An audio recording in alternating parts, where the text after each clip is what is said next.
subscribe now and press the bell icon. Never miss an update.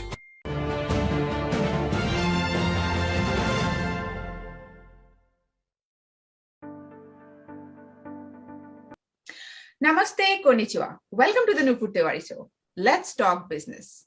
And today this show is going to be very special because we have two guests. Yes, and they're from bank. Yes, you heard it right. Actually, the India is facing a different kind of problems, and the privatization of bank is another one. So today we are going to be joined by Sri Sunil Kumar. He's the General Secretary, FBOIOA, Advisor, AIBOC, Chairman, AINBOF. And we'll be joined by Sri Sanjay Das, President, FBOIOA, Senior Vice President, AIBOC, General Secretary, AINBOF. And we will know a lot of things from them. So let's welcome Mr. Sunil and Mr. Sanjay Das. Namaste. Namaste, Sunil ji. Namaste, Sanjay ji. And welcome to the Nupur Tiwari Show. Let's talk business. Okay, thank you very much. And we are also privileged to be with you. It's my honor. And क्या बताओ कि मतलब पहली बार मुझे लग रहा है कि बैंक के लोग मेरे साथ है तो पैसा बहुत आने वाला है. तो हंसी से हम शुरू करते हैं इसको. तो हाँ सुनील जी. हाँ, सुनील जी ने बोल दिया आने वाला है. मैं ये कह रहा था कि पैसा जरूर जाएगा और वो कहीं से आएगा. तो हमारा काम है इंटरमीडिएटरी का, कहीं से पैसा लेके और कहीं पैसा देना है. तो हम लोग कहीं से पैसा लेंगे और आपको ढेर सारा पैसा देंगे अपनी शुद्ध. तो ये हंसी मजाक से हम शुरुआत कर रहे हैं, लेकिन we are going to definitely talk about very serious subject, and that is the India is facing the privatization of Indian bank. So Sunil ji, actually आपसे शुरुआत करना चाहती हूँ कि मैं जिस देश में हूँ, जापान में, वहाँ पे हर चीज प्राइवेट है. हर चीज, बैंक से लेके हर चीज, फार्मर के सब कुछ लेके. तो इंडिया में अगर प्राइवेटाइजेशन हो रहा है बैंक का, इसमें प्रॉब्लम क्या हो सकता है? सुनील जी से हम शुरुआत करना चाहते हैं. देखिए नुपुर जी, ऐसा है कि जापान की इकोनॉमी और इंडिया की इकोनॉमी को पहले समझना होगा. हमारी जो इकोनॉमी है वो मिक्स्ड इकोनॉमी है. जब हमारी यहाँ पंचवर्षीय योजना शुरू हुई आफ्टर इंडिपेंडेंस, तो जो डेवलपमेंट का जो रोड मैप बना वो बना पंचवर्षीय योजना. और हमारे संविधान के प्रियम्बल में भी है कि हम एक मिक्स्ड इकोनॉमी है. मिक्स्ड इकोनॉमी का मतलब कि प्राइवेट सेक्टर और पब्लिक सेक्टर दोनों साथ साथ चलेंगे. उसमें एक चीज और निहित है कि पब्लिक सेक्टर में वैसे चीज रहेंगे जो कि स्ट्रेटेजिक है. क्योंकि भारत एक वेलफेयर स्टेट है, जापान एक वेलफेयर स्टेट नहीं है. ये बेसिक चीज है जो आपको समझना पड़ेगा. तो जो वेलफेयर स्टेट है वहां पर पब्लिक सेक्टर का महत्व बहुत ही ज्यादा बढ़ जाता है. दूसरी जो चीज है हमारी डेमोग्राफी.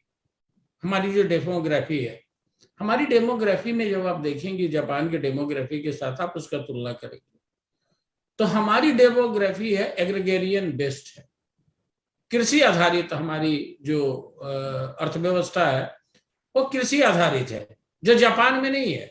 जापान में इंडस्ट्रियलिस्ट कंट्री है जापान, वहां इंडस्ट्री मेन सोर्स है. हमारे यहाँ एम्प्लॉयमेंट का और इनकम जनरेशन का एग्रीकल्चर मेन सोर्स है. हम इंडस्ट्रियलाइजेशन के उस लेवल तक नहीं पहुंच पाए.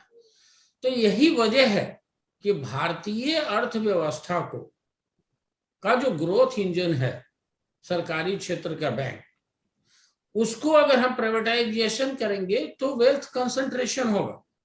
और वेल्थ कंसंट्रेशन वो होगा चंद कॉर्पोरेट हाउसेस के हाथ में, जो रिसोर्सेज है हमारे यहाँ. विशेष करके जापान के बैंकिंग में और हमारे बैंकिंग में अंतर यह है, हम स्पेकुलेटिव बैंकिंग नहीं करते. हम फंड इकट्ठा करते हैं, स्मॉल डिपॉजिट्स ये इंडियन बैंकिंग सिस्टम में ही है कि हम लोगों को उनके डिपॉजिट पर ब्याज देते हैं, जबकि जापान में या बाकी डेवलप कंट्रीज में निगेटिव इंटरेस्ट का रिजिम है कि अगर हम आपका पैसा रखेंगे तो for that you will have to pay something to the banking industry. जबकि हमारे यहाँ क्या है कि हम आपको ब्याज देते हैं, उस पर इंटरेस्ट देते हैं, और वह जो फंड है, वह जो वेल्थ क्रिएशन है, वो हम फिर नेशनल डेवलपमेंट या जो इंडस्ट्रियल या इंफ्रास्ट्रक्चर डेवलपमेंट है उसमें हम लगाते हैं, क्योंकि वो फंड बहुत चीप फंड होता है। नुपुर जी, हाँ, कि हमारी जो इकोनॉमी है मिक्स्ड इकोनॉमी है, और हमारी जो डेमोग्राफी है और हमारे जो रिक्वायरमेंट है, उसमें पब्लिक सेक्टर का बहुत अहम रोल है। और जब हमारे यहाँ पंचवर्षीय योजना लागू हुई, 5th 5-year प्लान डेवलपमेंट का, तो साथ ही साथ वो प्रक्रिया शुरू हुई कि बैंकों का नेशनलाइजेशन हो। उसके पहले बैंक प्राइवेट सेक्टर में थे, और प्राइवेट सेक्टर में जो बैंक थे उससे हमारी अर्थव्यवस्था में कहीं कोई कंट्रीब्यूशन नहीं था। हमारे यहाँ जो प्रायोरिटी सेक्टर की लेंडिंग है वो प्राइवेट बैंक्स नहीं कर रहे थे। यही वजह है कि प्राइवेटाइजेशन का हम विरोध कर रहे हैं, इसलिए कि वो इकोनॉमी ड्रिवन डिसीजन नहीं है। हमारे ऊपर ये थोपा गया डिसीजन है, जो हम एक डेवलप कंट्री नहीं है, डेवलपिंग कंट्री है। हमारा जो रिक्वायरमेंट होता है, जिसमें कि हम जनरली वेस्टर्न कंट्रीज में या वर्ल्ड बैंक या IMF या एशियन डेवलपमेंट बैंक से जब हम कर्ज लेते हैं, तो उनके ये स्टिपुलेशंस होते हैं कि हमको अपने फाइनेंशियल सेक्टर को खोलना है। फाइनेंशियल सेक्टर को खोलने का मतलब ये नहीं है कि हम बैंकों को प्राइवेटाइज कर दें। अगर भारतीय सरकारी क्षेत्र के बैंक नहीं हुए होते तो 2008 का जो सब प्राइम जो क्राइसिस हुआ, भारत उससे अक्षुण्ण नहीं होता। तो भारत अगर बचा रह गया तो इसलिए बचा रह गया कि सरकारी क्षेत्र के बैंक थे, और सरकारी क्षेत्र के बैंकों ने अपनी महती भूमिका निभाई। यही कारण है कि भारत को सरकारी क्षेत्र के बैंकों की बहुत जरूरत। तो संजय जी, आपका यहाँ पे जानना चाहेंगे, व्हाट डू यू थिंक, आप क्या सोचते हैं इसके बारे में? हाँ नुपुर जी, देखिए सुनील जी जो बोला है मैं उससे सहमत हूँ। उससे मैं 2-3 चीज ऐड करना चाहूंगा। मैं थोड़ा सा समरी इसका करूंगा तो ये बोलना पड़ेगा, एक्चुअली इंडियन इकोनॉमी और जापान इकोनॉमी और any foreign country that is totally different. Actually in India it is the investment led economy, it is not a consumption led economy। क्योंकि ये लोग यहाँ इन्वेस्ट करते हैं, क्योंकि ये जो वेलफेयर एक्टिविटीज ये सरकार नहीं देखते हैं। ये मान लिया जाए कि किसी ने अगर after 60 years means after being retired from the services, means जो सीनियर सिटीजन हम जिसको कहते हैं, दूसरा बहुत सारे देश में ऐसा है कि सीनियर सिटीजन का हेल्थ टोटली गवर्नमेंट देखते हैं, चाहे वो प्राइवेट हो चाहे वो गवर्नमेंट सेक्टर हो। एजुकेशन, ये एजुकेशन फ्री है, बहुत सारे देश में है ऐसा। मींस लोगों को ये सब के बारे में सोचना ही नहीं पड़ता है। लेकिन हमारे यहाँ मैंने जो बोला कि इन्वेस्टमेंट लेड इकोनॉमी, लोग इन्वेस्ट करते हैं इसीलिए कि at the time of the need when I will be the sick, that time I will have to invest money for my own treatment, therefore it is the investment led economy. And वो actually वही है कि सरकार means हमारी जिस time आजादी आया था इंडिया का, उस time India came out as an welfare state. Means लोगों का वेलफेयर, जन कल्याण, ये काम करना सरकार की दायित्व था, सरकार की ड्यूटीज थी। तो ये आज क्या हो रहा है, means that time also perhaps it will be part of our discussion also, this bank nationalization it was a political issue, and this bank denationalization it is also going to be a political issue. क्योंकि ये क्या है, means ये सरकार अभी चाह रहे हैं कि हमारी जो जन कल्याण वाला वेलफेयर वाला काम ये सरकार ना करके कोई प्राइवेटों के हाथ में सौंपने के लिए कोशिश कर रहा है। देखिए अभी बहुत सारे मीन्स देश, मैं देश का नाम नहीं बता रहा हूँ, आपको भी मालूम है, मेरे को भी नाम मालूम है, वहां 61% इनकम टैक्स लगता है। लोगों का अगर 100 रुपीज अगर कमाएंगे तो 61 रुपीज इनकम टैक्स में देना पड़ेगा। लोग कुछ नहीं बोलते हैं। हमारे यहाँ 30 रुपीज देना 30% देना पड़ता है तो हम लोग चिल्लाते हैं। 61 रुपीज और 62 रुपीज वो इनकम टैक्स देंगे तो कुछ लोगों को चिल्लाना नहीं, लोगों को कुछ लगता नहीं है, क्योंकि they will not have to think for their health, they will not have to think for their education, वो सरकार देख लेते हैं। हमारे यहाँ ऐसा नहीं है, इसीलिए that's why when we are thinking about these welfare activities is going to be in the hands of the corporates, means those who are looking, means only thinking about the profit, means we are very much scared of whether our welfare will be in that shape or not. That's why we are opposing. Okay तो ये जो privatisation हो रहा है ये क्या for national call और political call, मतलब आपको क्या लग रहा है? I am telling you that the bank nationalization, it was also a totally political cause, though the employees that time, the unions, they also means हल्ला किए थे, demand किए थे, फिर भी it was done with the political motive. That was the need of the hour. And now when it is going to be denationalized, that is also a political motive, not a economical reason there is. तो मतलब nationalise जब हुए थे तब भी political था, अभी भी पॉलिटिकल है? That time also it was a political issue. Okay so मतलब पॉलिटिक्स के बिना क्या इंडिया में कुछ और नहीं हो सकता क्या? मतलब ओनली फॉर द पीपल, कुछ पॉलिटिक्स को छोड़ के क्या इंडिया में कुछ नहीं हो सकता क्या? What do you think about it? India is the biggest country of that, so far the democracy is concerned. That's why the politics तो यहाँ रहेगा ही, क्योंकि डेमोक्रेसी का इतना बड़ा आयोजन किसी दुनिया में किसी जगह में नहीं है। तो जहाँ डेमोक्रेसी का आयोजन इतना बड़ा है तो वहाँ तो पॉलिटिक्स आएगा ही। सो अभी मैं डेफिनेटली सुनील जी के पास जाना चाहूंगी कि आपको सुनील जी लगता है कि ये जो नेशनलाइज जब हुआ था, अभी जो डीनेशनलाइजेशन हो रहा है सब कुछ, क्या हमें पॉलिटिकल लीडर्स मिसलीड कर रहे हैं? आपको क्या लगता है? देखिए ऐसा है नुपुर जी कि जैसा कि संजय जी ने कहा कि जिस समय बैंकों का नेशनलाइजेशन हुआ तो पॉलिटिकल रीजन थे, जो पॉलिटिकल रीजन थे वो गवर्नमेंट का कंपल्सन नहीं था। क्योंकि जब 1969 में श्रीमती इंदिरा गांधी ने 14 बैंकों का नेशनलाइजेशन किया और 1980 में 6 बैंकों का नेशनलाइजेशन हुआ, तो 1969 में कुछ पॉलिटिकल पार्टीज ने उसका विरोध किया था। उसके बाद कभी भी किसी भी राजनीतिक दल ने इस बात की मांग नहीं उठाई थी कि बैंकों को प्राइवेटाइजेशन होना चाहिए।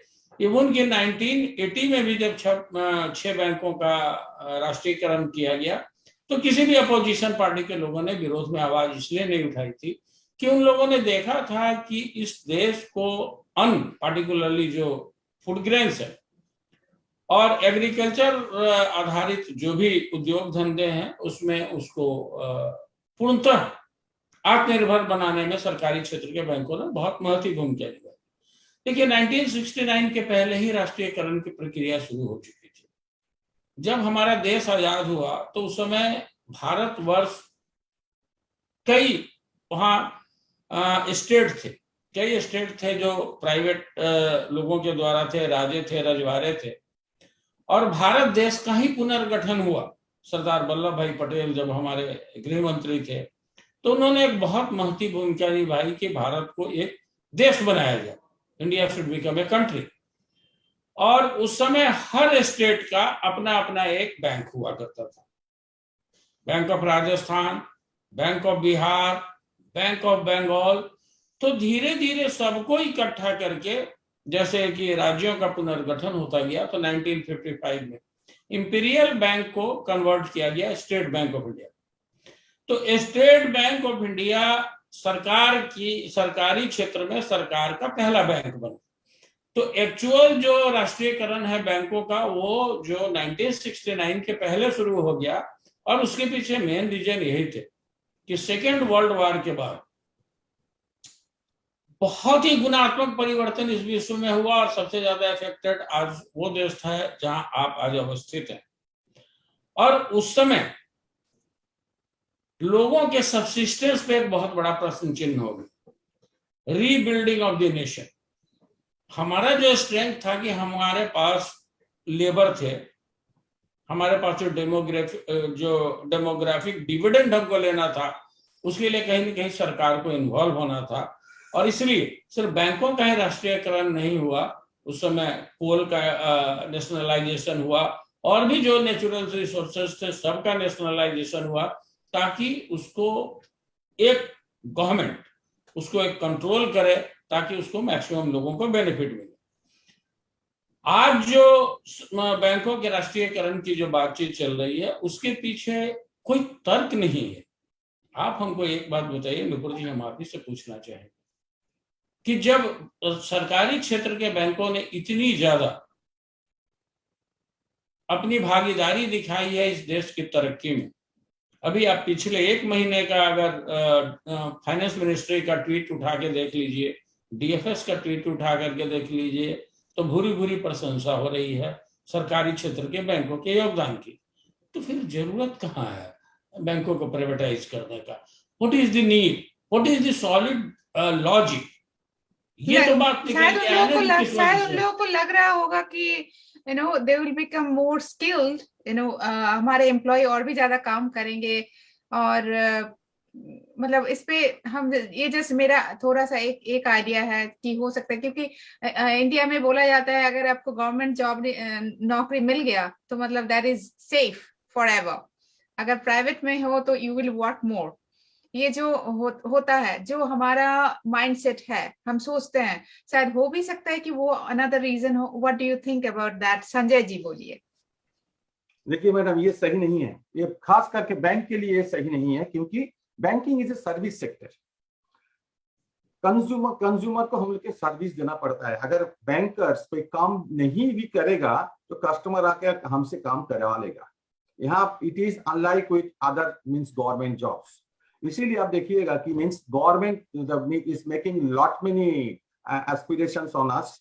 ये आपका अभी देखिए फिलहाल जो जनधन योजना की जो अकाउंट है, ये थोड़ा सा इसमें श्रम लगता है, मींस मेहनत लगता है इसको खोलने में। लोगों का मींस हजारों लोगों का मींस क्यों लगता है। ये जनधन योजना का जो अकाउंट है, ये 44 करोड़ का जो अकाउंट जो खुला है, ये 97% ये है सरकारी बैंक ने किया है। और आप कहीं भी ले लीजिए, मींस प्रधानमंत्री जन कल्याण योजना, प्रधानमंत्री गरीब कल्याण योजना, अटल पेंशन योजना, ये सारे है क्या? हमें लगता है, हम जो बैंक में काम करते हैं, हमें लगता है कि इसमें हमारे कोई फायदा नहीं है, but it is for the national call. इसमें मेहनत भी लगता है, लेकिन लोग मींस हमारे बैंक के लोग 2 मिनट के लिए टिफिन भी नहीं ले सकते हैं, फिर भी काम करते हैं, क्योंकि ये सरकारी बैंक का लोगों का मन में ये है कम से कम कि मेरे को सरकारी नौकरी लग गया है, इसलिए मेरा थोड़ा सा दायित्व बनता है कि लोगों का सेवा करे। सरकार की जन कल्याणमुखी जो प्रकल्प है, जो मीन्स जो ये है चीजों है, उसको मैं साकार करेंगे। तो इसीलिए देखिए, कोई भी अगर सरकारी कोई भी प्रकल्प ले लीजिए, इसमें सरकारी बैंक का योगदान काफी अच्छा है। और ये इसमें कोई दो राय नहीं है। कुछ दिन पहले रिजर्व बैंक ऑफ इंडिया इन्होंने स्वीकार किया है कि हाँ, we have not compensated the cost of this Jan Dhan Yojana account. एक जनधन योजना अकाउंट को मींस उसका पीछे खर्चा लगता है 100 रुपया मेंटेनेंस कॉस्ट। तो रिजर्व बैंक ने स्वीकार किया है कि we have not compensated that amount to the nationalised bank. ये इतना कुछ सह करके भी हम लोग काम देते हैं, क्योंकि ये मन में है हम लोगों का, ये कम से कम ये सरकार की ये योजना है, लोगों को मैं थोड़ा सा सेवा प्रदान कर रहा हूँ, लोगों को अच्छा हो रहा है, भला हो रहा है, ये देश की हित के लिए है, इसीलिए हम लोग सेवा देते हैं। इसमें सरकार मींस बैंक में इस तरह का नहीं है कि सरकारी बैंक है करके हम काम नहीं करेंगे। मैंने वही बोला आपको, ये सर्विस सेक्टर है, लोग काम करा लेगा, मार के पीट के पूछ करके भी हमसे काम करा लेगा। अगर मैं चुप भी बैठूंगा तो लोग हमसे काम करा लेंगे। इसलिए सरकारी बैंक में ये नई चीज चलेगा कि सरकारी क्षेत्रों का लोग काम नहीं करते हैं। हाँ, मतलब जैसे हमारा माइंडसेट हर चीज में है, तो अच्छा लगा कि आपने इसको एक्सप्लेन कर दिया कि bank is a different thing, it's a service sector. तो बहुत लोग ऐसे भी सोचते हैं इंडिया में कि अगर गवर्नमेंट का जॉब मिल गया तो चलो मिल गया, लेकिन आपने बहुत हो सकता है, लेकिन बैंक में नहीं हो सकता। बैंक में नहीं होता है, वो नहीं हो सकता है। ओके, तो आपने बहुत अच्छी तरह से we are facing the customers. ये हम पीछे बैठ करके काम नहीं कर रहे हैं, कोई एयर कंडीशन रूम में बैठ करके काम नहीं कर रहे हैं, मैं कस्टमर को फेस कर रहा हूँ। 100 आदमी का क्यों है तो 100 आदमी को सेवा मेरे को प्रदान करना ही है, चाहे मैं कितना भी बीमार हूँ। अभी भी देखिए हमारे यहाँ कोरोना चल रहा है, बुखार को लेके भी सरकारी बैंक का लोगों ने बैठ करके काम कर रहे हैं। That's really commendable, and we really appreciate that. Yes. Everybody is appreciating, but people are doing in a different way. That is the main thing. That's why means we are to some extent unhappy. That we can understand. तो सुनील जी, आपके पास आना चाहूंगी मैं कि the non performing जो accounts है, are more with PSB bank than the private bank. क्यों ऐसा है? देखिए, उसके लिए नुपुर जी आपको समझना पड़ेगा कि बैंकों का एज कितना है। आज कोई भी वैसा प्राइवेट सेक्टर का बैंक नहीं है जिसका एज 25 ईयर्स से ज्यादा।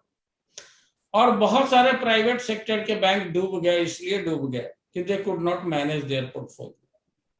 ये जिस दिन नॉन परफॉर्मिंग एसेट इस बैंक के बढ़ेंगे, जब हमारी जितनी उम्र है उसकी आधी उम्र भी इनकी होगी, तो they will perish, they will vanish, वो सीन से बाहर चले जाएंगे।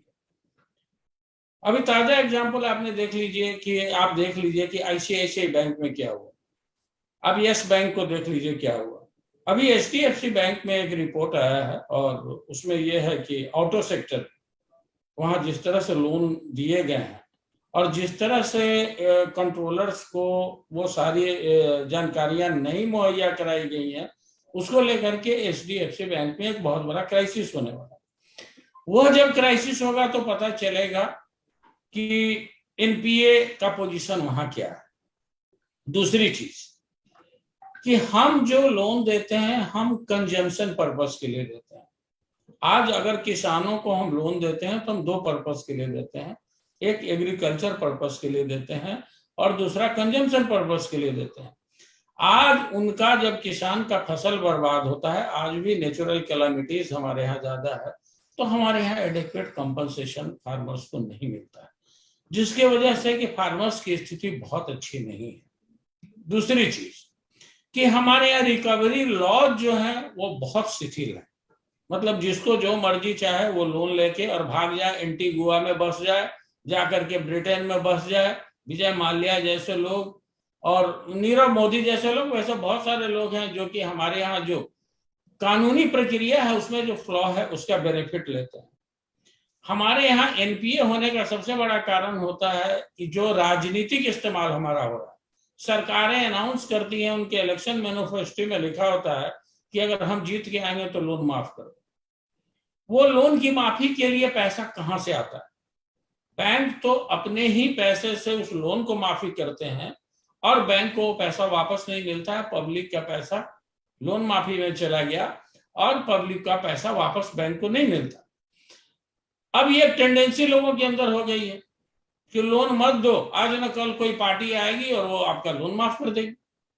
तो ये सब तमाम राजनीतिक कारण है। जब तक सरकारी क्षेत्र के बैंकों में राजनीतिक हस्तक्षेप, राजनीतिक इस्तेमाल बंद नहीं होगा, क्योंकि सरकारी क्षेत्र के बैंक पार्टी के बैंक नहीं है, वो सरकार के बैंक है। और यह इस तरह की चीजें तो रुकनी ही चाहिए। आप लोन माफी कैसे कर सकते हैं? नुपुर जी, आप ये मान के चलिए कि मेरा कर्ज माफ करने के लिए नुपुर जी का पैसा इस्तेमाल हो रहा हो, that is a fraud which the government is committing on its own public. आज आप नियम नहीं बना रहे हैं। आज हमारे यहाँ एनपीए होने का कारण ये है कि हमारे यहाँ स्टैंडर्ड एसेट पे हमको प्रोविजन करना पड़ता है, जो स्टैंडर्ड एसेट है। बाकी विश्व में कहीं भी स्टैंडर्ड एसेट पे नहीं होता है। हमको रिस्क वेटेज कैपिटल की जरूरत है। भैया रिस्क है कहाँ की कैपिटल? हम सरकारी क्षेत्र के बैंक हैं, हमारा तो सबसे बड़ा गारंटी सरकार के पास है, तो हमको रिस्क कहाँ है? तो चूंकि वेस्टर्न कंट्रीज का प्रेशर हमारे ऊपर है कि सरकारी क्षेत्र के बैंकों की वह स्थिति कर देनी है कि जो कि बैंकों के पास जो अकूट जो धन जमा है उसका इस्तेमाल वो अपने यहाँ कर सके, इसलिए जानबूझ करके एनपीए को बढ़ाया जा रहा है। अदरवाइज आप ये देखेंगे कि जिस दिन हमारे यहाँ रिकवरी लॉज कानून, हमारे यहाँ विलफुल डिफॉल्टर का नाम क्यों नहीं पब्लिश होता है? आप हमको एक चीज बताइए, इस देश की सर्वोच्च न्यायिक संस्था सुप्रीम कोर्ट ने जब कहा कि 50 जो सबसे बड़े डिफॉल्टर्स हैं उनका नाम पब्लिश कर दिया जाए, सरकार ने नहीं किया, रिजर्व बैंक ने नहीं किया। क्या यह चीज जापान में होगा? कदापि नहीं होगा। अब चाइना को देख लीजिए, वहां जो विलफुल डिफॉल्टर्स होते हैं उनको बाकायदा सरकारी चीजों का इस्तेमाल करने पर मनाही होती है। उनको पासपोर्ट नहीं मिलता है, उनको वीसा नहीं मिलता है, और हमारे यहाँ तो माल महाराजगा और मिर्जा होली खेलते हैं। तो जो एनपीए बढ़ रहे हैं उसके लिए हम जिम्मेवार नहीं है। एनपीए जो बढ़ रहे हैं उसके लिए सरकार की नीतियां जिम्मेवार है, हमारा राजनीतिक इस्तेमाल जिम्मेवार है, और साथ ही साथ जो यहाँ कानूनी प्रक्रिया होनी चाहिए रिकवरी की, लोन वसूली की, उसमें जो गुणात्मक सुधार नहीं है उसके वजह से एनपीए पर। इसके साथ साथ एक और कारण है नुपुर जी, हाँ जी, हाँ जी, एक और कारण, आप जब अभी जो सरकार केंद्र में है, भारतीय जनता पार्टी है, इसका इकोनॉमिक सर्वे आया था 2016। उस इकोनॉमिक सर्वे को जब आप देखेंगे तो आप पाएंगे कि उसमें ये बड़ा क्लियर कट लिखा हुआ कि 2004 से लेकर के और 2010 तक इस देश में इकोनॉमिक ग्रोथ जो है वो बिल्कुल ही बहुत, that was going very steep, बहुत ही तेजी से बढ़ा।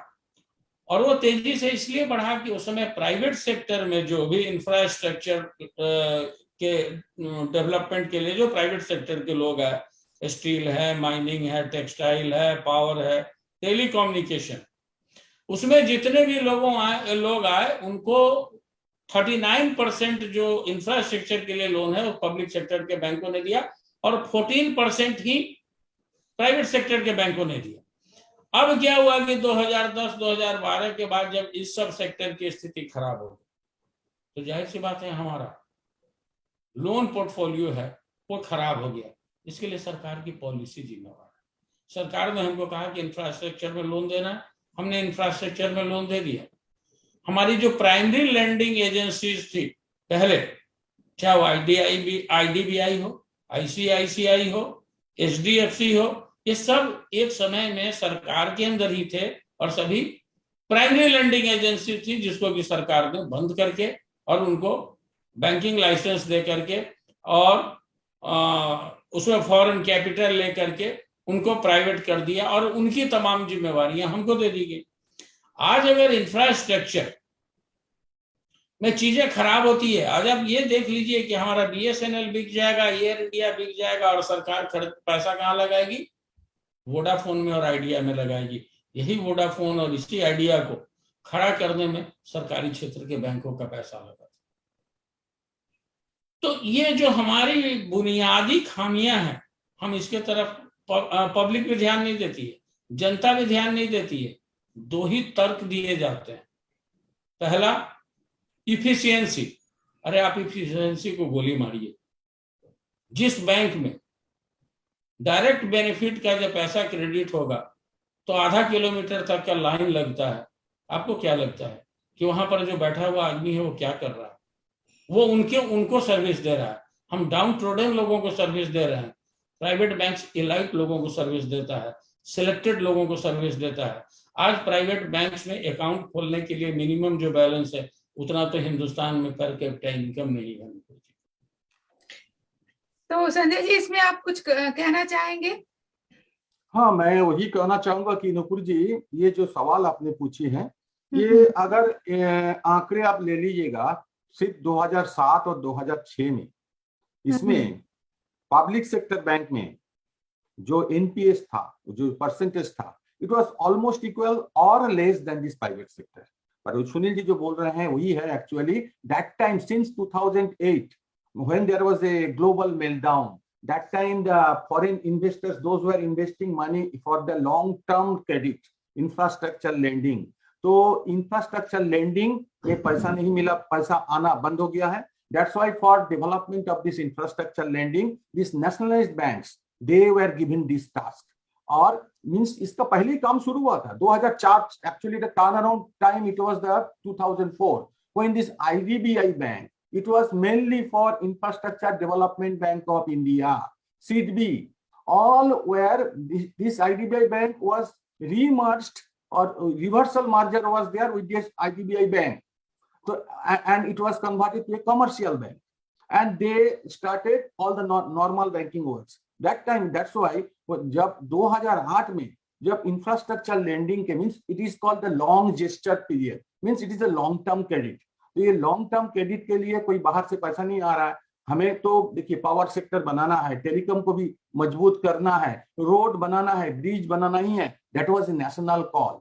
That's why this nationalised bank they took care of this thing. And आज भी जब एमएसएमई सेक्टर, जो कि देश की सबसे बड़ा इंपॉर्टेंस इसी का है देश की प्रगति के लिए, एमएसएमई सेक्टर में देख लीजिए ये मीन्स सरकारी बैंक ही एमएसएमई सेक्टर में पैसा डाल रहा है। प्राइवेट बैंक सिर्फ शॉर्ट टर्म लोन और दिस वर्किंग कैपिटल में फाइनेंस करते हैं। एक्चुअली 1980 का पहले दिस सरकारी बैंक भी लॉन्ग टर्म क्रेडिट में इन्वेस्ट नहीं करते थे। सिर्फ this infrastructure means developmental financial institution DFI, they were for to look after this long term credit means term loan.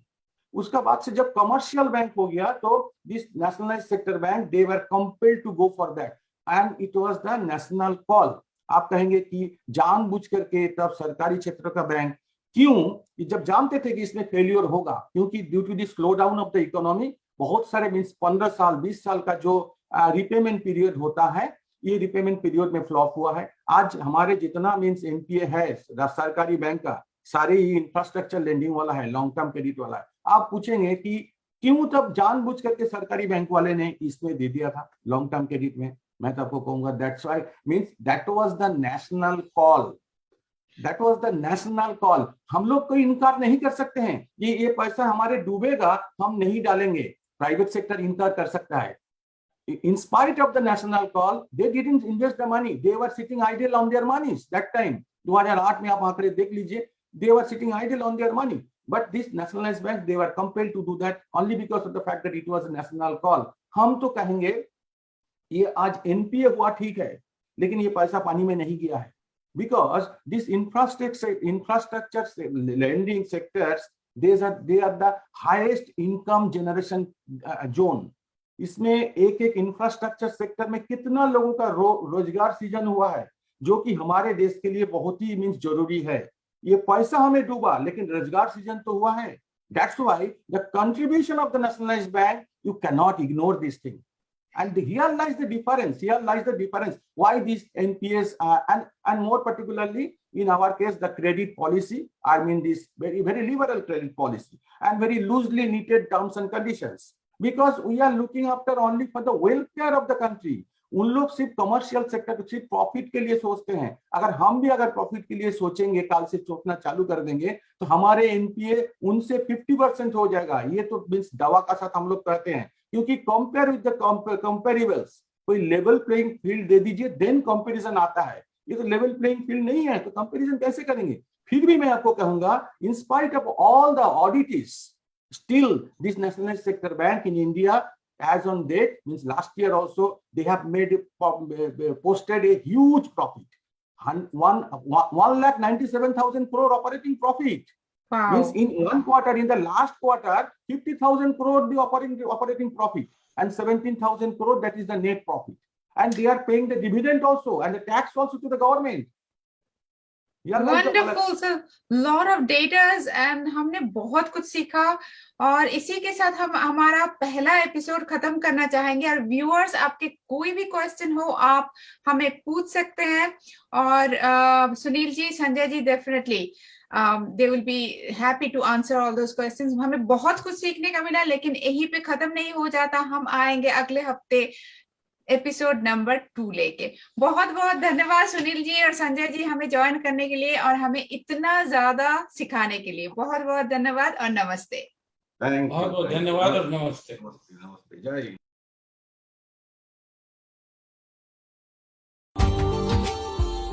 Subscribe now and press the bell icon. Never miss an update.